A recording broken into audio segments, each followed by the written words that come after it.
السلام علیکم ورحمۃ اللہ وبرکاتہ۔ تو کل کی ویڈیو میں ہم لوگ ایک آخری سوال بتائے تھے آپ کو، تم لوگ ضمیر کی کون سی قسم ہے؟ تم لوگ، تو یہ اس کا آنسر آپ کو بتانے کے لیے بولے تھے کمنٹ میں۔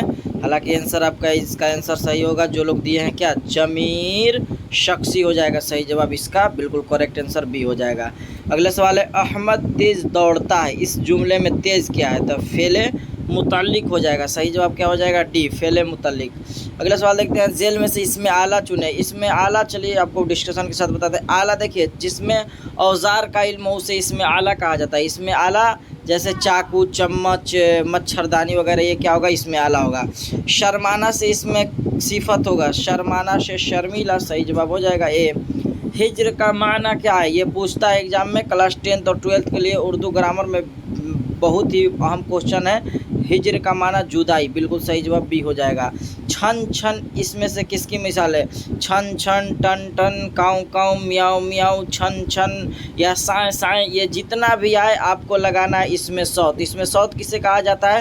جس سے آواز کا علم ہو اسے اس میں صوت کہا جاتا ہے۔ شرم کا مترادف لفظ ہے، شرم کا مترادف ہو جائے گا حیا، صحیح جواب ڈی ہو جائے گا۔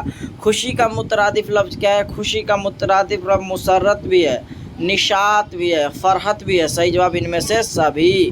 تحقیق کی جمع کیا ہے؟ تحقیق کی جمع تحقیقات، صحیح جواب کیا ہو جائے گا؟ حق کے جمع حقوق ہوتا ہے، حقائق نہیں لگانا ہے، کلیئر۔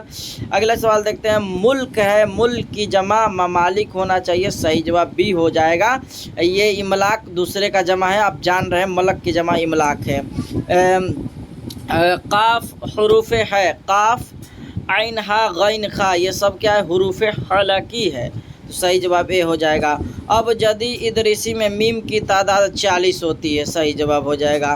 آم کے آم گٹھلیوں کے دام جیل میں سے کیا ہے؟ تو آم کے آم گٹھلیوں کے دام، یہ کیا ہے؟ تو ضرب الامثال ہے، صحیح جواب ہو جائے گا سی۔ آپ کو بتا دیں کہ محاورہ جس کے آخر میں نہ آئے اسے محاورہ کہا جاتا ہے نا، لیکن مصرع آپ سمجھ رہے ہیں، جیسے میں 2 مصرے والے نظم کو دوہا کہا جاتا ہے، 3 مصرے والے نظم کو مثلث کہا جاتا ہے، 4 مصرے والے نظم کو رباعی کہا جاتا ہے، 5 مصرے والے نظم کو مخمس کہا جاتا ہے، 6 مصرے والے نظم کو مسدس کہا جاتا ہے۔ تو یہ مصرع میں آپ کا کلیئر ہو گیا، جس کے آخر میں نہ ہو اسے کیا کہا جاتا ہے؟ محاورہ کہا جاتا ہے۔ جیسے 9 2 11 ہونا، تو ہونا کیا ہے؟ یہ محاورہ ہے۔ اس کے بعد ہے پانی پانی ہونا، یہ بھی ایک محاورہ ہے۔ تو یہ محاورہ سے پہچان کیسے کیجیے گا؟ جس کے آخر میں نہ ہو۔ یہ ضرب الامثال ایک کہاوت کا ہی ایک طرح ہوتا ہے، تو آپ اس کو بھی سمجھ گئے ہوگے انشاءاللہ تعالی۔